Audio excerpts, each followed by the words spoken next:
आज हम बात करेंगे अकाउंटिंग सिस्टम में टैली की फर्स्ट क्लास की कैसे टैली को लर्न किया जाए।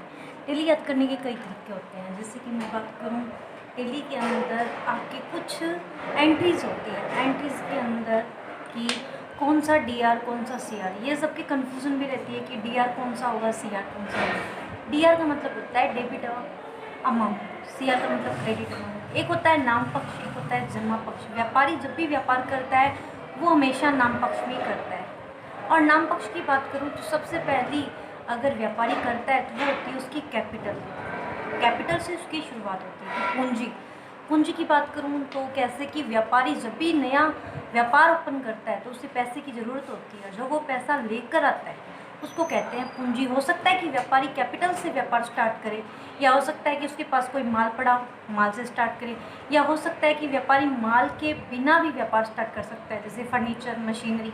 और मैं शॉर्ट सा सिस्टम बोलूँ, एक एंट्री जो सबसे पहले टैली के स्टूडेंट को करनी होती है कि उसमें किसको डीआर करें। कैपिटल, कैपिटल बच्चों की बहुत कन्फ्यूजन रहती है कि ये डीआर होती है कि मैडम सीआर होती है। टैली में कम जो कैपिटल होती है वो हमेशा सीआर होती है। सीआर का मतलब क्रेडिट पक्ष में होती है। और जो व्यापारी का नाम होता है, जो व्यापार स्टार्ट करता है, वो नाम पक्ष में होता है, जो डीआर में आता है। जैसे कि पहली एंट्री की बात करूं तो वो होगी अपनी, जब व्यापार कैश में स्टार्ट किया जा रहा है तो cash account DR to capital account. अगर हमारे पास व्यापारी का नाम नहीं है और मान लीजिए व्यापारी का नाम दिया गया है तो वो कैश की जगह व्यापारी का नाम आ जाएगा। जैसे कि हरी अकाउंट डीआर टू, जैसे हरी ने व्यापार स्टार्ट किया तो इसकी एंट्री में बहुत से बच्चे कंफ्यूज होते हैं कि ये डीआर होता है कि सीआर होता है। तो हरी account DR to capital account करते हैं तो ये एंट्री एक वेरीफाइड होती है। इसके बाद में व्यापारी दूसरा सिस्टम तैयार करता है। जैसे कि दो सिस्टम होते हैं, एक तो व्यापार में व्यापारी माल खरीदता है, दूसरा व्यापार में माल बेचता है। खरीदने की बात करूँ तो दो तरीके से माल खरीदा जा सकता है। जैसे हो सकता है कि वो कहीं से उधार लेके आए, या हो सकता है नगद लेके आए। देखो व्यापार दो चीज़ों से चलता है, या तो उधार से चलेगा या नगद से चलेगा। अब उधार की बात करूँ मैं तो किसी के नाम हो जाता है। जैसे कि मैंने श्री राम ट्रेडर से व्यापार खरीदा तो ये उधार में खरीदा है, ठीक है। या मैंने कहीं से फर्नीचर खरीदा तो ये उधार में हो गया। जब फर्नीचर की बात करूँ या फिर मशीनरी की बात करूँ या फिर बिल्डिंग की बात करूँ या लैंड की बात करूँ, देखो ये व्यापारी के व्यापार में काम आते हैं। आप जब भी व्यापार खोलते हो तो सबसे पहले आपको पता होगा लैंड, बिल्डिंग, फर्नीचर, मशीनरी, ये हर व्यापारी को चाहिए, कॉमन व्यापारी को भी चाहिए। इस चाहे मैं हूँ चाहे कोई और व्यक्ति ये व्यापार स्टार्ट करेगा, उसकी ये पहली प्रायोरिटी होती है। आप बिना बिल्डिंग के फर्नीचर व्यापार नहीं खरीद सकते, ठीक है। बिना आप मशीनरी की व्यापार नहीं कर सकते, बिना फर्नीचर की व्यापार नहीं कर सकते। इस सिस्टम के लिए ही व्यापार के अंदर जो एंट्रीज होती है, जैसे कि कुछ स्टूडेंट्स के बहुत प्रॉब्लम होती है कि मैडम फर्नीचर खरीदा, मशीनरी खरीदी, इनकी क्या एंट्रियाँ होती है। तो देखो मशीनरी हुई, फर्नीचर हुआ, लैंड एंड बिल्डिंग हुआ, ये कॉमन एक सिस्टम होता है। कॉमन होने के साथ हमेशा ये व्यापारी के खर्चे होते हैं, और खर्चे हमेशा डीआर होते हैं। डीआर मतलब मैंने कहा डेबिट साइड, जो व्यापारी का नाम पक्ष प्रदर्शित होता है। जैसे कि मैंने कहा फर्नीचर खरीदा तो furniture account DR to cash account. अगर देखो नगद में खरीदता है तो कैश कर देते हैं, या किसी बैंक के द्वारा, चेक के द्वारा, या फिर पेटीएम किसी के द्वारा खरीदा तो वो सारा भुगतान बैंक के द्वारा ही होता है। अगर बैंक का नाम दिया गया जाता है तो नाम दे दिया जाता है। दूसरी बात करूँ फर्नीचर के साथ में, तो व्यापार में फर्नीचर खरीदा, बैंक से खरीदा, नगद खरीदा, उधार खरीदा, उनकी कन्फ्यूजन ना रहे तो मशीनरी हुई, फर्नीचर हुआ, फर्नीचर खरीदा या मशीनरी खरीदी तो मशीनरी भी डीआर होती है। अब ये होती है खरीदने की बात करूँ तो जब भी व्यापारी प्रोडक्ट खरीदता है, देखो खरीदता क्यों है, माल खरीदा क्यों जाता है। वैसे तो ग्राहक माल खरीदता है पर व्यापारी भी प्रोडक्ट खरीदता है। अब आप कहोगे मैडम व्यापारी कैसे खरीदता है। व्यापारी हमेशा कच्चे माल का काम करता है। कच्चा माल अगर वो यहाँ मैन्युफैक्चरिंग का काम, हम फिक्स्ड का काम करते हैं, मतलब हम पक्का तैयार करके देते हैं, मैन्युफैक्चरिंग का कहीं से प्रोडक्ट हमें लेकर आना पड़ेगा। अब व्यापारी की दूसरी बात करूँ तो व्यापार में एक बात और आती है बेचने की। देखो व्यापार में खरीदा है हमने, या व्यापारी ने, किसी ग्राहक ने खरीदा है, तो हमारा व्यापार का उद्देश्य होता है कि हम चीज़ों को बेचें। देखो मैंने यहाँ एजुकेशन मोड स्टार्ट कर रखा है तो मेरी शिक्षा मैं बेच रही हूँ, ठीक है। जैसे वकालत वाले हैं तो वो उनका क्या कर रहे हैं, वो अपने ज्ञान को बेच रहे हैं। देखो प्रोडक्ट की बात करूँ, बेचा क्यों जाता है, ये सिस्टम पुराना ही सिस्टम है। क्योंकि हम एक दूसरे की आवश्यकताओं की पूर्ति कर रहे हैं। और पूर्ति करने के बदले में जैसे हमारे भारत में मुद्रा स्टार्ट हो गई, इस मुद्रा को ही हम एक नया रूप दे दें, इसके लिए ही हमने व्यापार में बेचने का सिस्टम बनाया। हो सकता है कि हम प्रोडक्ट टू प्रोडक्ट भी बेचते हो, जैसे कि सब्जी, किसी के पास क्या है, सब्जी है और मेरे पास सब्जी नहीं है, ठीक है, परंतु मेरे पास चप्पलें हैं और उसको चप्पल जरूरत है, मुझे सब्जी की ज़रूरत है, तो हम दोनों अगर एक दूसरे के साथ में प्रोडक्ट टू प्रोडक्ट का व्यापार करें तो हम कर सकते हैं। इस चीज़ को भी हम सेल्स कहेंगे, ठीक है। इसकी भी प्रोडक्ट टू प्रोडक्ट एंट्री होगी। पर व्यापार के अंदर एक बात और करूं कि प्रोडक्ट की साथ में सेल्स के अंदर प्रोडक्ट बेचने के साथ व्यापार में और किस तरीके से सेलिंग सिस्टम कर सकता है। देखो, व्यापार में सेलिंग सिस्टम एक तरीके से और हो सकता है। अब आप कहोगे मैडम कैसे? सेलिंग सिस्टम की बात करूं तो हम जब बेचते हैं, जब हमारा प्रोडक्ट जाता है तो वो हमेशा जमा होता है। व्यापारी का खाता हम टैली जो करते हैं वो व्यापारी के खाते का करता है। हमारा सारा सिस्टम व्यापारी के खाते का होता है और हमारा किसी का सिस्टम नहीं होता है। व्यापारी के खाते की बात करूं तो व्यापार, जैसे कि मैंने कहा कि व्यापार में सेलिंग सिस्टम, जो मैंने कहा कि क्रेडिट होता है, सेल्स डिपार्टमेंट हमेशा क्रेडिट होता है। आप कभी कंफ्यूज मत रहो कि सेल्स डीआर होगा सीआर होगा। टैली के स्टूडेंट्स को हमेशा कंफ्यूजन रहती है कि मैडम ये डीआर होता है कि सीआर होता है। सेल्स हमेशा सीआर होती है। जैसे राम से माल खरीदा तो Ram account DR to sales account, अगर नगद खरीदा है तो cash account DR to sales account, अगर मान लीजिए बैंक से खरीदा है तो bank account DR to sales account. इसी प्रकार से व्यापार में सेल्स की एंट्री होती है। और व्यापारी, मैं बताऊँ, खरीदने, बेचने और कैपिटल जो इम्पोर्टेंट चीज़ें हैं, जो आप समझ जाते हो एक बार, तो मुझे नहीं लगता कि आपके लिए सवालों में दिक्कत आएगी। क्योंकि क्वेश्चंस में जब हम प्रैक्टिकल करने बैठते हैं वहाँ हमें सबसे ज़्यादा दिक्कत होती है कि कौन सा हम खरीद रहे हैं, कौन सा हम बेच रहे हैं। व्यापार की बात करूँ तो एक दूसरा सिस्टम होता है हमारे व्यापारी के खर्चे। एक होती है इनकम, दूसरा होता है खर्चे। दो पार्ट होते हैं। व्यापारी इनकम भी करता है, व्यापारी खर्चे भी करता है। अब मैं बताऊं खर्चे कैसे करता है। देखो, व्यापार के अंदर मैंने कहा कि मैंने एक बिजनेस लाइफ में सेट कर रखा है तो मैं खर्चे जरूर करूँगी। जैसे मैं, मान लीजिए मैं चेयर पे बैठी हूँ, मेरा व्यापार किसका है, मेरा एजुकेशन सेंटर है पूरा, तो मेरे खर्चे भी हो सकते हैं। जैसे कि मेरी चेयर मुझे लानी है तो ये मेरा खर्चा हो गया, या फिर मान लीजिए मेरे को पानी का बिल भराना है तो ये मेरा खर्चा हो गया, बिजली का बिल। ये कॉमन कुछ खर्चे हैं। जैसे बिजली का हो सकता है कि आपका व्यापार है तो आप भी बिजली की व्यवस्था, सुविधाओं के लिए हम खर्चे करते हैं। खर्चे करते क्यों है कि हमें सुविधाएं हो, किसी चीज़ की हम सुविधा के लिए खर्चे करते हैं। जैसे मुझे प्रॉफिट होगा फैकल्टी के लिए, जैसे मैंने कहा ना कि मुझे खर्चे और खर्चे की एक्सपेंस जिनको बोला जाता है, ठीक है। खर्चों में भी दो तरीके से खर्चे होते हैं, एक होता है डायरेक्ट, दूसरा होता है इनडायरेक्ट। आपको टैली में दो ऑप्शन मिलते हैं और टैली के अंदर हमारा जो सारा काम होता है वो जनरल और लेजर से ही होता है। एक होता है जनरल से, दूसरा होता है लेजर से। अगर हम जनरल और लेजर की कन्फ्यूज़न जानते हैं तो टैली सारा काम हमें तैयार करके देती है। हमें उस सॉफ्टवेयर में कुछ सिस्टम नहीं समझना होता, बस हमें इतना समझ रहे हैं कि कौन डीआर हो रहा है, कौन सा सीआर हो रहा है, उसी में हमारे कन्फ्यूज़न रहती है। अब मैं बात करूं कि सेल्स, मैंने एक्सपेंस की बात की। एक्सपेंस हमेशा खर्चे व्यापारी के नाम होते हैं, डीआर पक्ष में आती है, ठीक है। कैसे? क्योंकि नाम मैंने क्यों कहा कि व्यापारी के नाम का मतलब यही हुआ कि व्यापारी ही उनका भुगतान करेगा। और एक्सपेंस की बात करूं, जब आपके पास पेमेंट, पैड और भुगतान तीनों शब्द आ जाए तो आप उनको बेझिझक होकर डीआर कर दीजिए। जैसे नाम, जैसे कि मैंने कहा किसी व्यापारी में खर्चे, जैसे इलेक्ट्रिसिटी बिल चुकाया, इसके अंदर अब डीआर होगा सीआर होगा, कन्फ्यूजन ही मत रखिए। Electricity bill account DR to cash account, अगर नगद में चुकाया है तो कैश कर देंगे, अगर electricity bill account DR to bank से चुकाया है तो बैंक कर देंगे। अगर मैंने कहा इलेक्ट्रिसिटी बिल और मैंने कहा उसके साथ में चेक नहीं, किसी व्यक्ति ने चुकाया है, जैसे मान लीजिए सुरेश ने चुकाया है तो टू सुरेश कर देंगे। ये हुआ एक्सपेंस का, व्यापारी खर्चे कर रहा है। मैंने कहा व्यापार में खर्चे हुए, अब व्यापार में इनकम भी होती है। देखो, मैंने खर्चा किया, मैंने मान लीजिए मैंने नेट पे करवाया, क्लास डाली यूट्यूब पर, तो मान लीजिए मेरा खर्चा भी लग गया, ठीक है, एक्सपेंस हो गया। या मान लीजिए मैंने यहाँ टाइम देखने के लिए घड़ी लगवाई है, मान लीजिए मेरी, तो मैंने खर्चा किया है सेल का मंथली, पर मेरे को प्रॉफिट भी तो हो रहा है कि मुझे टाइम टू टाइम घड़ी टाइम बता रही है। इसी के आधार पर हमारे खर्चे हो रहे हैं, उसी के आधार पर आय होती है। आय मतलब इनकम। अब व्यापारी को आय, देखो टैली में मैंने भी कहा ऑप्शन दो होते हैं, डायरेक्ट और इनडायरेक्ट। इनकम दो तरीके से होगी, डायरेक्ट मतलब सीधा पैसा आ रहा है, एक हो गया इनडायरेक्टली, कहीं आप लॉटरी लगा रहे हो या कुछ और काम कर रहे हो उससे पैसा आ रहा है, तो डायरेक्ट इनडायरेक्ट दो ऑप्शन होते हैं। आय हमेशा सीआर होती है। सीआर मतलब क्रेडिट पक्ष में हमेशा आय आएगी। क्रेडिट पक्ष की बात करूँ तो कैसे मैडम, क्रेडिट पक्ष का मतलब व्यापारी की आय हमेशा जमा होती है। देखो आप बैंक में जाते हो, आपके अगर पैसे आते हैं तो वो जमा होते हैं, परंतु अगर आप किसी को बेचते हो तो आपने देखा होगा आपकी डायरी के अंदर वो नाम पक्ष में जाते हैं।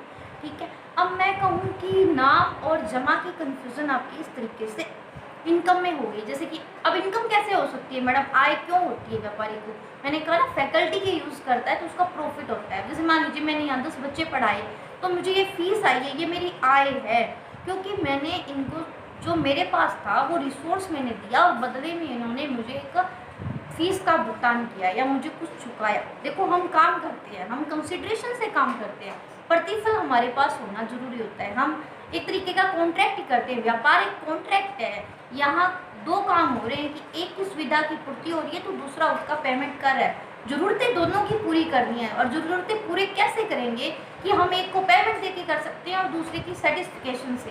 ठीक है, आप सेटिस्फाई होते हो नहीं होते हो ये बात की बात होती है। मैंने कहा कि सेल्स, परचेज, फिर मैंने कहा कैपिटल। ठीक है, कैपिटल हमेशा मैंने कहा सीआर होती है, बेझिझक होकर आप सीआर कर सकते हो। कैपिटल के बाद में मैंने कहा आपके सीआर को जमा पक्ष बोलते हैं।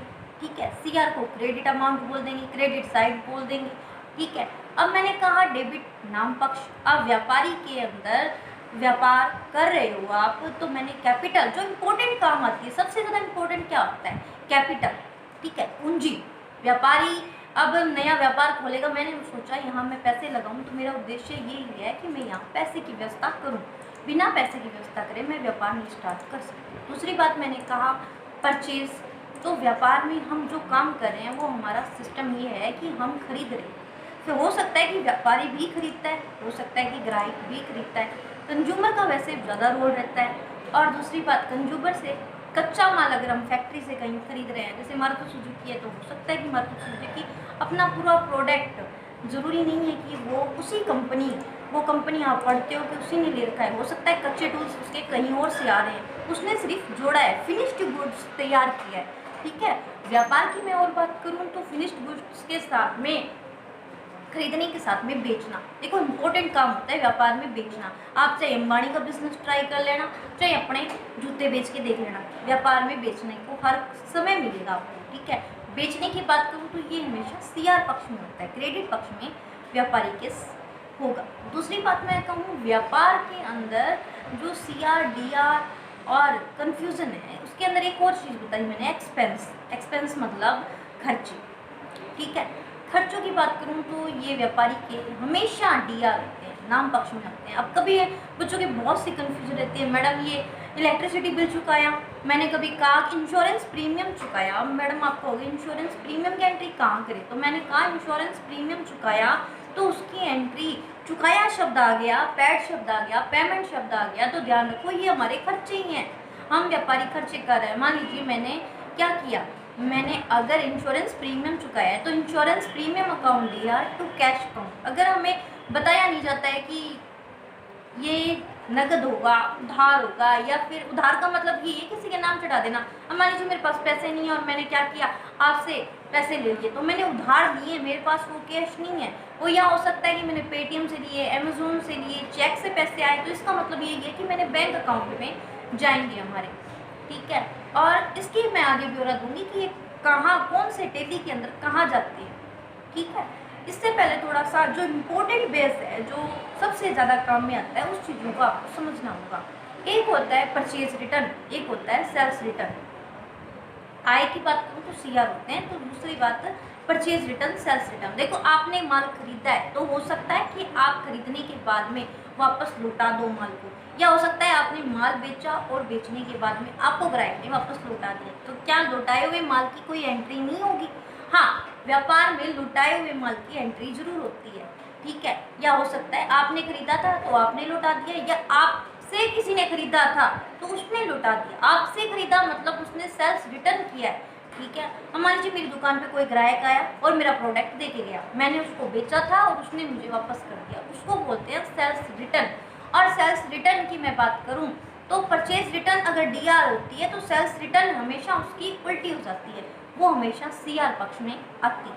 इसके अंदर एक कन्फ्यूज़न हो रहा है कि मैडम ये सेल्स रिटर्न और परचेज रिटर्न की बात करूँ तो परचेज अगर डीआर हो रही है तो परचेज रिटर्न हमेशा सीआर हो जाएगी, उल्टा हो जाता है। अगर परचेज डीआर है तो परचेज रिटर्न सीआर हो जाएगी, सेल्स अगर सीआर है तो सेल्स रिटर्न डीआर हो जाएगी। सिर्फ इतनी सी कन्फ्यूज़न होती है। एक इम्पोर्टेंट बात हो रही है ड्राविंग की कि मैडम ये ड्राविंग का क्या सिस्टम रहता है। ड्राविंग की बात करूँ तो आहरण देखो सबसे ज़्यादा व्यापारी के काम में आता है। निजी प्रयोग के लिए जो यूज़ किया जाता है, पर्सनल यूज़ कह दूँ, निजी प्रयोग कह दूँ या आहरण कह दूँ, ड्राविंग जिसको बोला जाता है, ये व्यापारी का ही खर्चा होता है।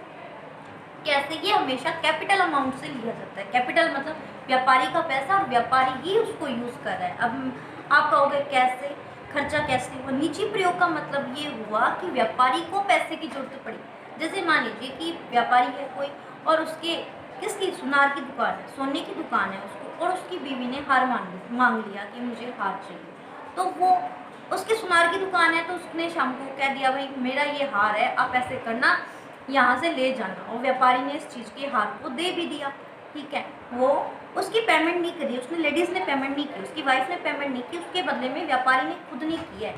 तो क्या व्यापारी अपने पैसे का भुगतान का ब्यौरा नहीं देगा अकाउंट में? टेली के अंदर ब्यौरा मांगा जाएगा इस चीज़ के लिए, तो उसी पैसे को एक नाम दिया जाएगा, उसका प्रोडक्ट नाम ना देकर उसको ड्राविंग नाम दिया जाएगा। और ड्राविंग मैंने कहा कैपिटल अमाउंट का ही पार्ट होता है। ये बैलेंस शीट में घटता है किसमें से? लाइबिलिटीज़, कैपिटल व्यापारी की लाइबिलिटीज़ होती है उसमें से ये घटता है। ठीक है, तो वो ड्राविंग हमेशा डीआर होता है। जब भी आपको ये कह दिया जाए पर्सनल यूज़ के लिए प्रयोग में लिया, या आपको ये कह दिया जाए कि पर्सनल यूज़ की जगह किसी निजी प्रयोग के लिए व्यापारी ने पैसे निकाले, 2000 निकाले, 100,000 निकाले, से कितने निकाले उसके भुगतान हम, और ये डीआर होता है। हो सकता है कि ये उधार हो, नाम हो, बैंक से हो, किसी के द्वारा हो, तो drawing account DR to cash account या ड्राविंग अकाउंट डीआर टू कोई बैंक, व्यापारी ने किसी का नाम है तो उसका नाम आप दे सकते हो, या बैंक से भुगतान किया तो बैंक का नाम दे सकते हो। ड्राविंग हुआ, कैपिटल हुआ, और मैंने कहा कैपिटल के साथ में सेल्स हुई, सेल्स रिटर्न हुई, परचेज रिटर्न हुई, और कुछ खर्चे और होते हैं व्यापारी के। देखो ये 5-6 चीज़ें हैं जो व्यापार में सबसे ज़्यादा सेल्स, परचेज इनका यूज़ होता है। क्या व्यापार में और भी चीज़ें हैं? जैसे कि मशीनरी खरीदी, अब मशीनरी राम ने खरीदी चाहे श्याम ने खरीदी, मशीनरी तो मुझे भी चाहिए। मान लीजिए मेरे पास कंप्यूटर नहीं है, मुझे कंप्यूटर चाहिए, हो सकता है ये कंप्यूटर सबको ही चाहिए। मशीनरी ऐसी मशीनरी तो पैन मैं कहूँ हर चीज़ मशीनरी के अंदर आती है, जो भी उसका टूल्स बनता है। और मैं बात करूँ मशीनरी की तो मशीनरी हुई, फर्नीचर हुआ, लैंड एंड बिल्डिंग हुआ, मैंने अभी कहा आपको। ठीक है, ये एक व्यापारी के खर्चे ही होते हैं। तो हो सकता ये सिचुएशन के अकॉर्डिंग हो सकता है, आपने खरीदे हो या आप बेचे हो, तो व्यापार के अंदर ये चीज़ें हैं जो सबसे ज़्यादा यूज़ की जाती है। अब इनको समझने के बाद में आप कहोगे मैडम इसके दूसरा पार्ट कहाँ आती है? ये सारे आपने कहा, मैंने एक नाम लिया था जनरल, जिसका हिंदी में बोलूँ रोजाना मचा। व्यापारी रोजाना मचा बनाता है। देखो आज से नहीं, ये दोहरा लेखा पद्धति है। अकाउंट हमेशा डबल साइड दी जाती है, एक नाम दूसरा जमा। मतलब नाम जमा क्यों? ये डिसाइड करने के लिए कि कौन सा नाम होगा, कौन सा जमा होगा। इन दोनों का ब्यौरा समझाने के लिए ही अकाउंट किए जाते हैं। देखो आप इतना पैसा है आपका, आपके पास पैसा बहुत है, पर अगर उसकी मैनेजमेंट सिस्टम नहीं है, आपके पास अकाउंटिंग मतलब रिकॉर्डिंग सिस्टम नहीं है, तो हो सकता है कि आपका व्यापार थोड़ा एक अच्छे लेवल पर ना जाए।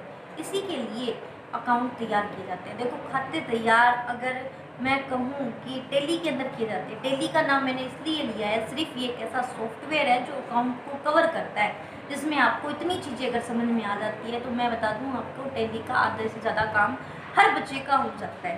ठीक है, इसके बाद में जो रहता है वो सिर्फ एंट्रियों का खेल होता है। एंट्रियाँ मतलब मैं आपको कॉपी में एक डायग्राम बताकर, एक क्वेश्चन आपको बताकर इन सारे ही सवालों का अंत कर दूंगी कि कौन सा डीआर होता है, कौन सा सीआर होता है। अकाउंट के 11th क्लास के बच्चे की भी ये एंट्रीज लगती है और बच्चा कन्फ्यूज़न रहता है हमेशा, क्योंकि पढ़ाने वाले डीआर सीआर कन्फ्यूज़न को ही सिस्टम वाइज समझा जाता है।